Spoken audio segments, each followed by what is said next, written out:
Hola, ¿qué tal? Soy la morfóloga Eri Martínez Martínez.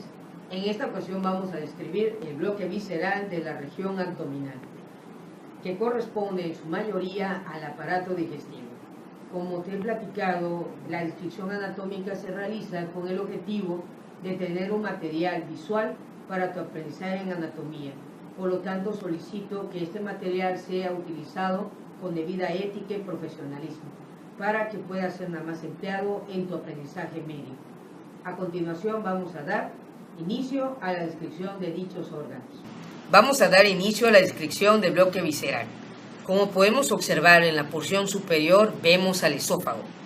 El esófago es el conducto muscular que se une con la faringe en la parte superior y en la parte inferior continúa con el estómago. Como apreciamos, vemos la porción inferior de la faringe y observamos la unión faringoesofágica. Dicha unión se lleva a cabo a la altura de la sexta vértebra cervical.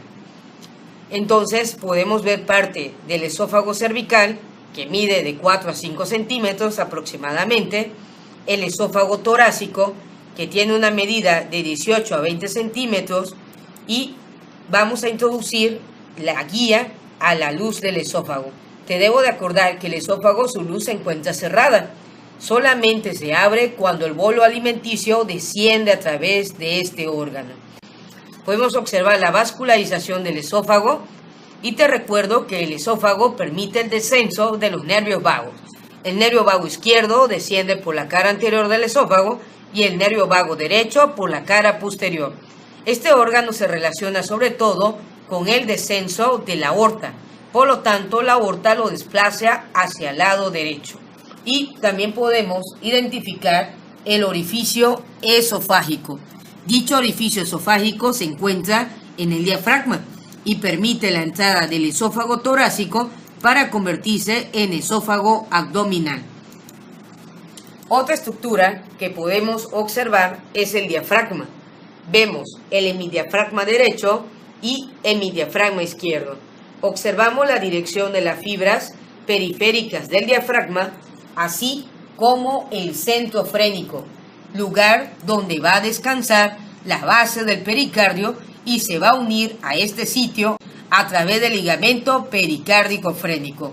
Ahora lo que vamos a hacer es tomar el diafragma y levantarlo para poder observar su cara inferior, y podemos observar las ramas de la arteria frénica inferior. La arteria frénica inferior, rama parietal de la aorta abdominal, va a vascularizar toda la cara inferior, y también esta cara recibe inervación tanto de los nervios intercostales como del nervio frénico. Te comento, debido a que el diafragma se relaciona con las vísceras abdominales, se encuentra cubierta por el peritoneo parietal. Ese es el peritoneo que permite que el diafragma no friccione con las vísceras de los hipocondrios y del epigastrio. Podemos también observar al centro frénico y vemos que se ve de manera translúcida el tendón central o espejo de Van Helmont, como la podemos observar aquí. Otra característica importante que vemos es el hígado. Podemos observar el lóbulo derecho del hígado, el lóbulo izquierdo del hígado, el ligamento falciforme, repliegue del peritoneo que cubre a este ligamento que estoy sosteniendo con mi mano. Este ligamento es el ligamento redondo o ligamento teres, vestigio de la vena umbilical, y es el ligamento que va desde el ombligo hasta la cara inferior del hígado y permite el transporte de nutrición de la placenta hacia la circulación del embrión y feto en desarrollo. Otra característica que podemos apreciar, como ya les había mencionado, es la cara diafragmática o superior del hígado.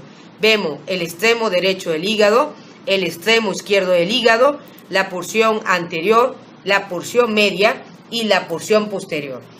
Otra relación que podemos observar es el lóbulo izquierdo del hígado. El lóbulo izquierdo del hígado, como observamos, es plano o ligeramente convexo. En cambio, el lóbulo derecho del hígado es más grande.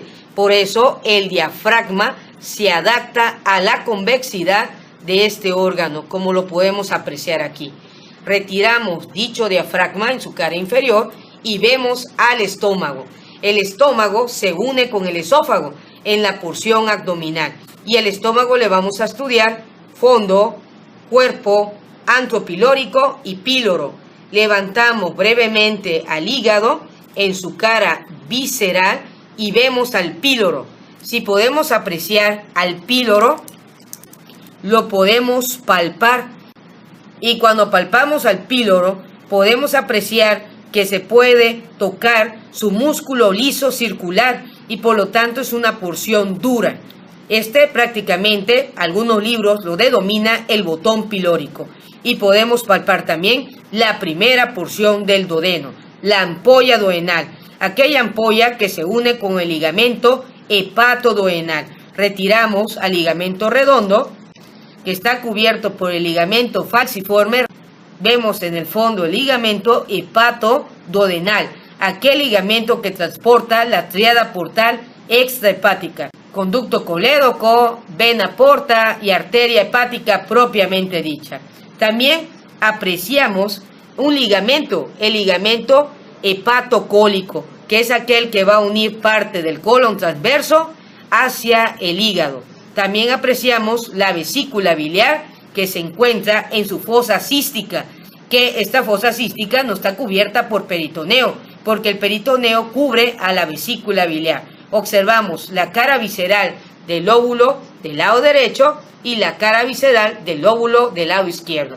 La cara visceral del lóbulo del lado derecho se relaciona con el colon, con el duodeno y no lo observamos aquí, pero también se relaciona con la glándula suprarrenal y el riñón del lado derecho.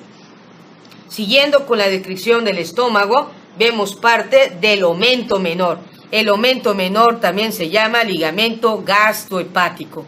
Y el ligamento gastrohepático y el ligamento hepatoduodenal, los dos ligamentos te forman el omento menor o también llamado epipló menor. Ahora lo que vamos a hacer es lo siguiente: incidimos la curvatura mayor del estómago y podemos abrir la luz del estómago. Vemos el interior del estómago y observamos parte de los pliegues del estómago. Podemos identificar el fondo del estómago, el cuerpo del estómago, la curvatura menor en el fondo. Aquí vemos parte de la curvatura menor, el antro pilórico y el píloro. Metemos la guía para poder ver el fondo del conducto pilórico y posteriormente del píloro, que ya habíamos tocado y que se siente totalmente el músculo liso que rodea a este verdadero esfínter y permite sobre todo que el contenido duodenal no pase al estómago debido al pH de 5 que posee por las sales biliares. Cerramos al estómago y nos damos cuenta que vemos una estructura que sale de la curvatura mayor del estómago y corresponde al omento mayor. Este aumento que estamos viendo también se llama ligamento gastrocólico. Se forma cuando el peritoneo cubre primero a la curvatura menor del estómago, formando a los dos ligamentos gastrohepático y hepatoduodenal que forman el aumento menor. Cubre el peritoneo la cara anterior, la cara posterior del estómago y posteriormente sus dos hojas se unen para formar el aumento mayor o epipló mayor. Este aumento desciende hasta la pelvis, cubriendo la cara anterior de las vísceras. Y otra característica importante es que llega al piso de la pelvis, retrocede de nuevo y se inserta en la parte posterior cuando va de abajo hacia arriba y va a insertarse en el colon transverso, como lo vemos aquí. Este ligamento gastrocólico, cuando llega al colon transverso, se abre en dos hojas y va a insertar al colon transverso a la pared posterior del abdomen para formar esta estructura que estamos viendo, que se llama mesocolon transverso, tanto rectoperitoneales como intraperitoneales. Levantamos con mucha ética y respeto el peritoneo, y al levantar el peritoneo conformado por el aumento mayor, podemos observar al marco cólico y también observamos al intestino. Vemos al intestino delgado conformado por el duodeno, que no lo observamos porque es retroperitoneal en su mayoría, al yeyuno, que se encuentra en el cuadrante superior izquierdo. Observamos al ilion proximal, que se encuentra en el cuadrante inferior izquierdo, y al ilion terminal, que está en el cuadrante inferior del lado derecho. Vemos que este intestino se encuentra unido a la pared posterior del abdomen sostenido y que le permite sobre todo el libre movimiento que tienen las asas intestinales durante el peristaltismo y corresponde al mesenterio. Retrae un poco las vísceras para que podamos observar al mesenterio. El mesenterio es el peritoneo que se inserta en la pared posterior del abdomen y posteriormente va a insertarse al borde libre del intestino delgado. Observamos las ramas de la arteria mesentérica superior, rama impar visceral de la aorta abdominal que se origina a la altura de la L1 y que origina algo importante que se llaman bucles arteriales, y los bucles arteriales da origen a los vasos rectos largos. Algo importante que identifica el cirujano son los vasos rectos largos. Dentro del mesenterio podemos observar ganglios linfáticos mesentéricos. Entonces aquí vemos al mesenterio, los bordes libres del intestino, y se realizó la incisión del borde contralateral del intestino para poder observar los pliegues que conforman al yeyuno. Acuérdate que el yeyuno se caracteriza por tener pliegues numerosos y altos que permiten sobre todo aumentar la superficie de su mucosa y que esta actúa en la absorción y reabsorción de nutrientes. Podemos observar todos los pliegues semicirculares que forma el intestino. De pronto vemos una transición, miren el cambio totalmente de diámetro. El diámetro mayor de 2 a 3 centímetros, a veces posible hasta 4 centímetros, lo tiene el yeyuno, y de 2 a 3 centímetros o menor de 3 centímetros lo tiene el ilion. Estamos viendo la transición entre el yeyuno y el ilion proximal. Vemos que el ilion proximal, los pliegues van haciendo poco numerosos. Miren, después de ser pliegues semicirculares muy numerosos, se vuelven pliegues semicirculares poco numerosos y empiezan a presentarse la placa de Peyer, que corresponde a los ganglios linfáticos. De esta manera vemos el grosor del intestino cómo va disminuyendo y vemos otra zona de transición entre el ilion proximal y el ilion terminal. El ilion terminal es la estructura que va a carecer casi de pliegues semicirculares y lo vemos aquí, miren, ya empieza a ponerse totalmente liso y podemos observar aquí la transición total del ilion terminal, carente de pliegues semicirculares, con escasos pliegues semicirculares el ilion proximal, y con abundantes pliegues semicirculares tenemos al yeyuno, como lo observamos aquí.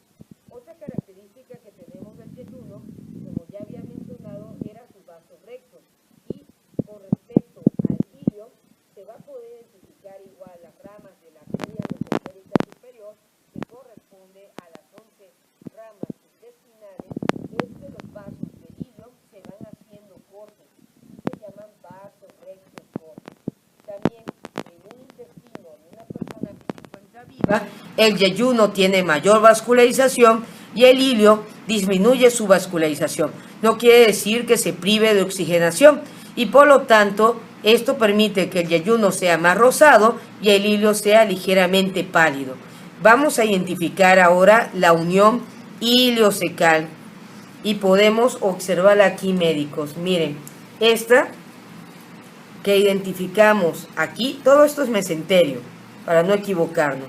Esta que identificamos aquí y que señalamos con la guía es la unión iliocecal. Podemos ver al mesenterio, a las ramas iliocólicas e iliocecales y observamos a la unión iliocecal. Abrimos mucho con ética profesional la porción distal del ilion y podemos ver sobre todo la válvula que une al ilion con el ciego y es la válvula iliocecal.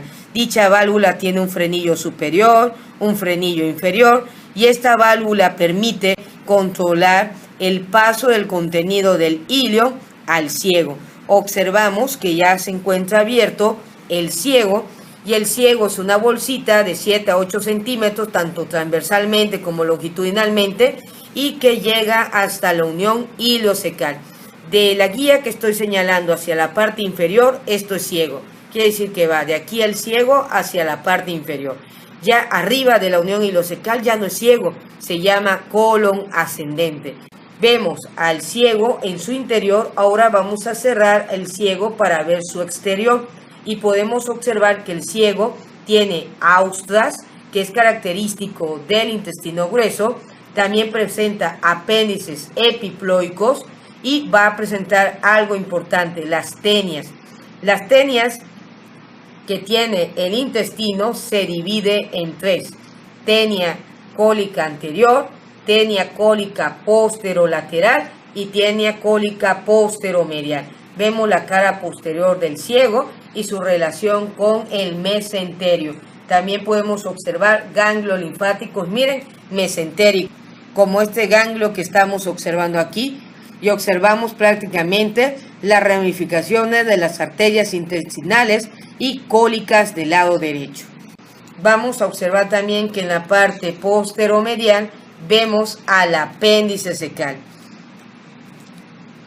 Ligeramente extendemos el apéndice y vemos la base del apéndice, el cuerpo del apéndice y el vértice del apéndice.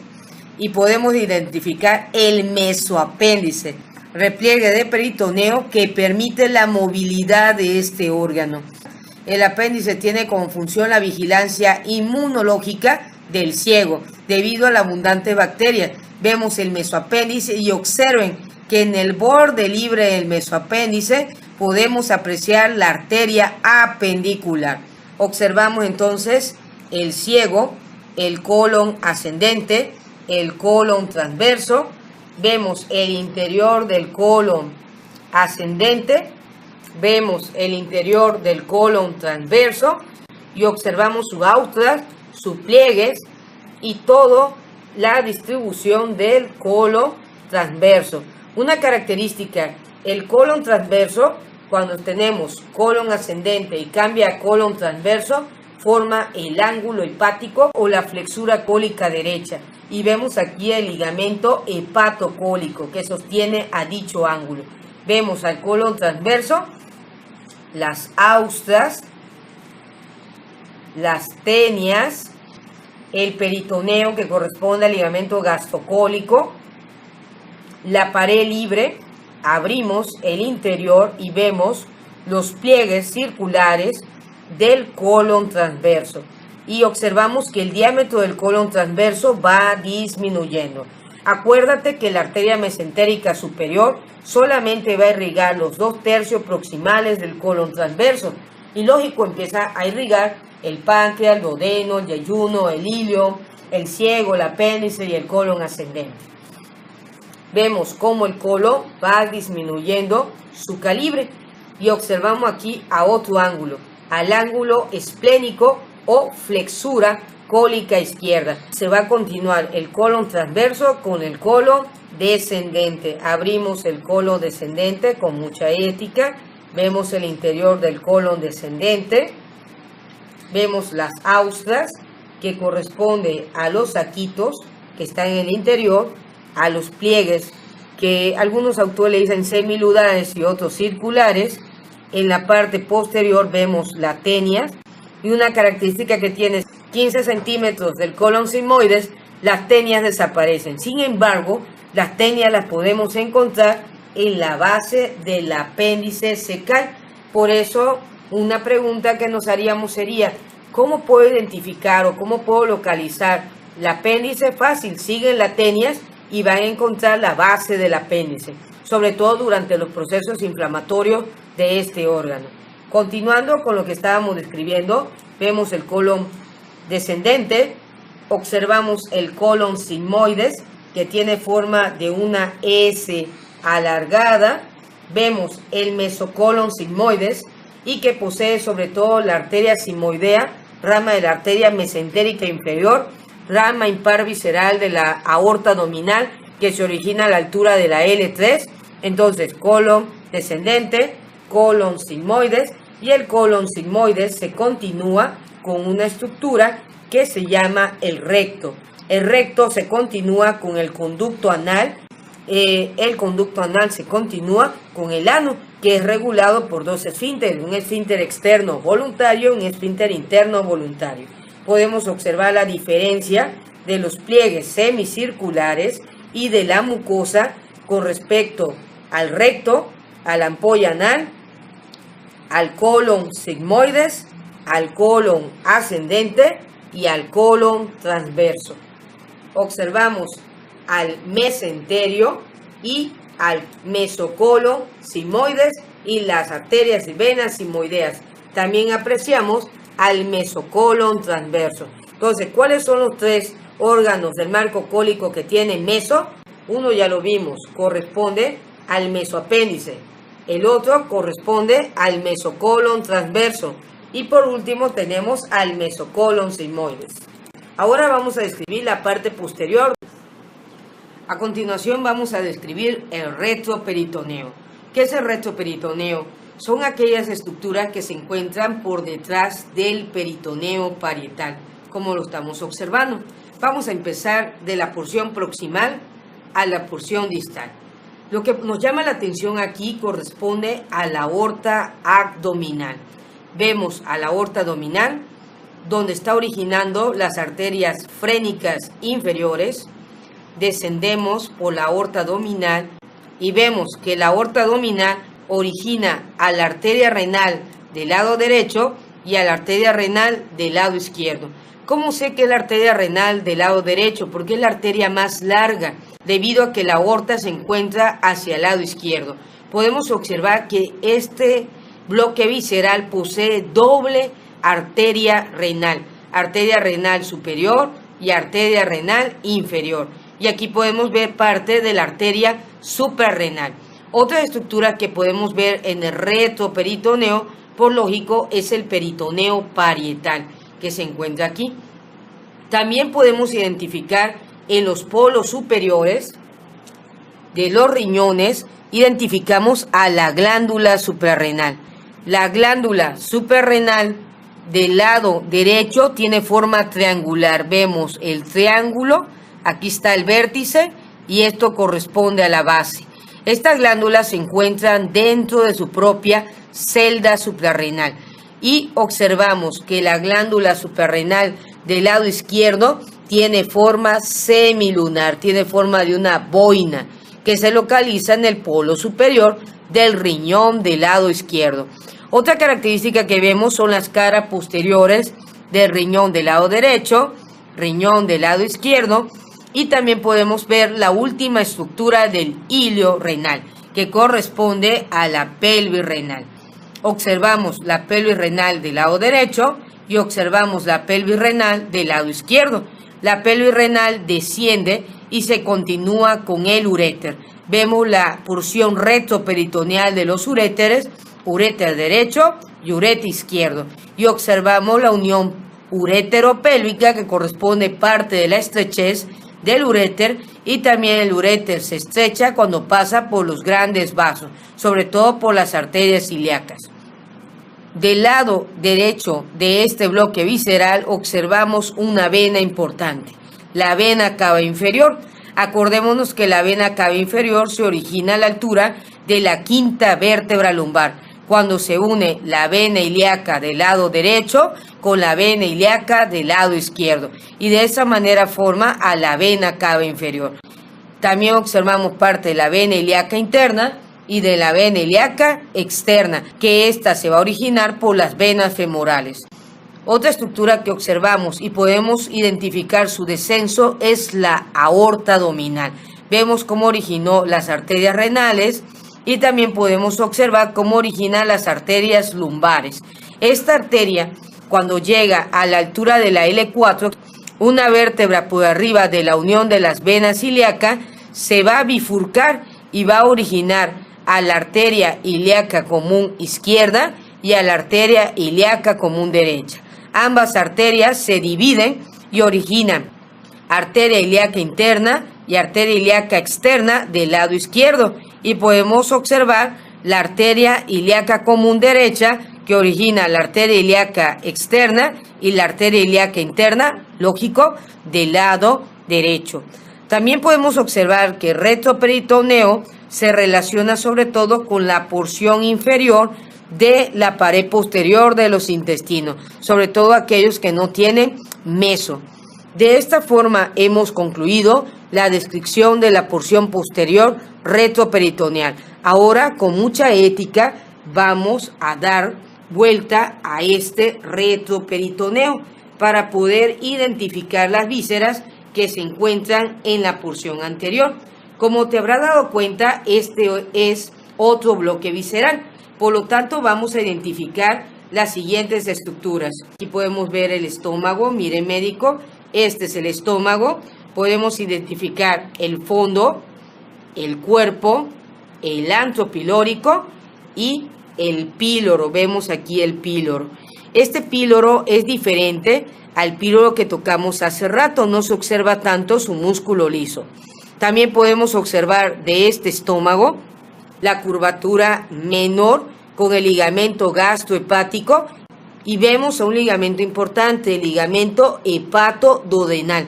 Esta es la ampolla del duodeno, este es el ligamento hepatoduodenal. Y podemos observar aquí, médico, la arteria cística, parte del conducto colédoco, la vena porta y la arteria hepática propiamente dicha.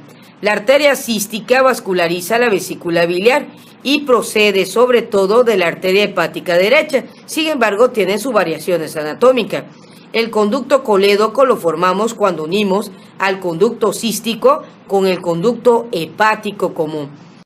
La vena porta se formó cuando unimos la vena esplénica mesentérica superior por detrás del cuello del páncreas, y hay una vena que es inconstante en su unión, que corresponde a la vena mesentérica inferior. Y la arteria hepática propiamente dicha procede de la arteria hepática común, y esta es rama del tronco celíaco. El tronco celíaco es una rama impar visceral de la aorta abdominal. Por lo tanto, toda esta estructura se conoce como la tríada portal extrahepática y van dentro del ligamento hepatoduodenal. Aquí vemos la ampolla del duodeno. Como este ligamento rodea la ampolla del duodeno, esta es la porción intraperitoneal del duodeno. Vemos un ganglio linfático que acompaña a las estructuras extrahepáticas. Otra estructura que vamos a encontrar es la curvatura mayor del estómago, y observamos otra vez al ligamento gastrocólico, o también llamado epiplón mayor.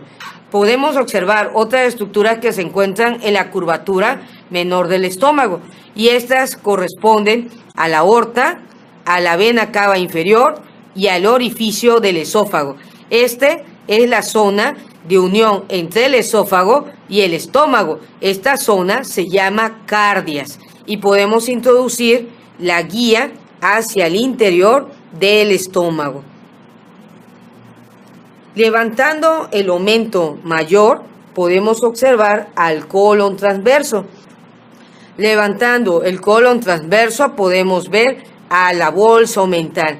Y en la parte posterior de la bolsa omental observamos una estructura importante para el metabolismo de nuestro cuerpo humano, y es el páncreas. Vemos al páncreas y cómo el duodeno en la segunda porción lo rodea, igual que la primera y parte de la tercera porción, que no podemos observar porque es retroperitoneal.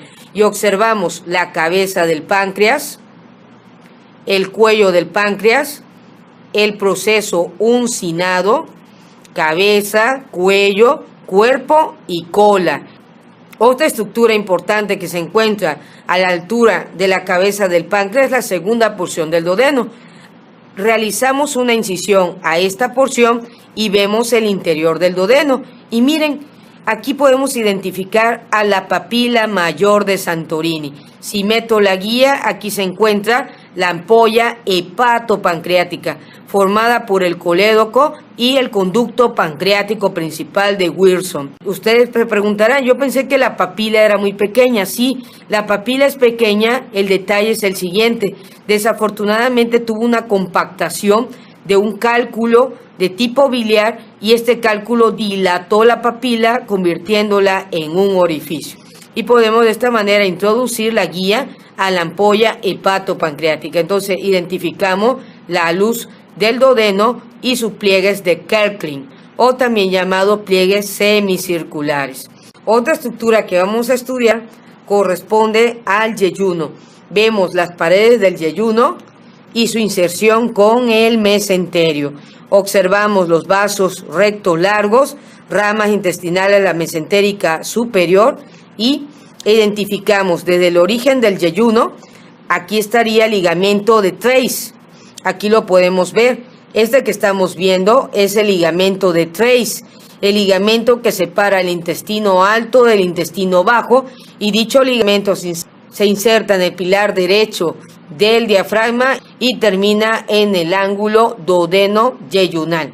Entonces vemos el inicio del yeyuno, continuamos explorando el yeyuno, vemos todas estas estructuras, son el yeyuno, y el yeyuno tiene un diámetro aproximadamente de 3 a 4 centímetros de diámetro, posee vasos rectos largos y se encuentra suspendido por el mesenterio, aquella estructura de peritoneo que le permite el movimiento durante su peristaltismo, y este mesenterio inserta a las asas intestinales a la pared posterior del abdomen.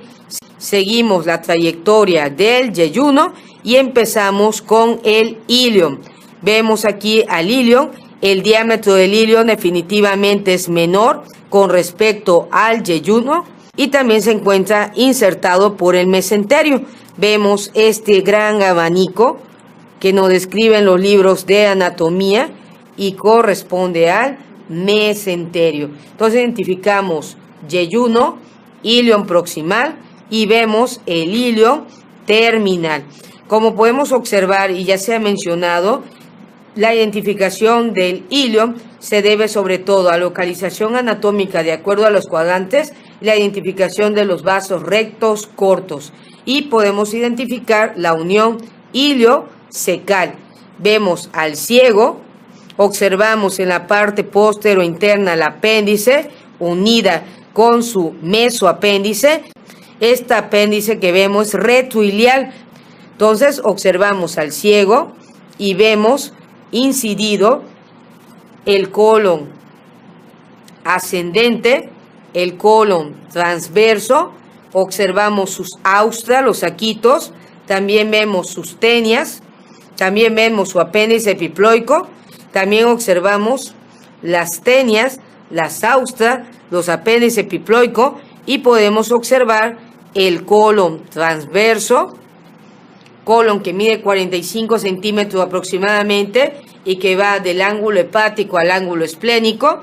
También podemos identificar al colon descendente, al colon sigmoides.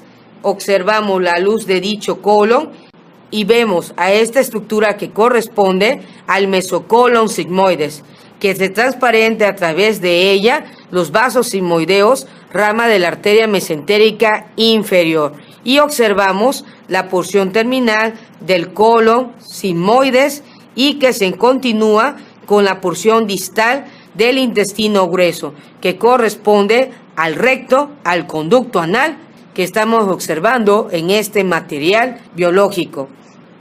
De esta manera hemos descrito las estructuras que conforman la mayoría del aparato digestivo que se encuentra ubicado en el abdomen y en la pelvis, en otra palabra, en la cavidad abdominopélvica.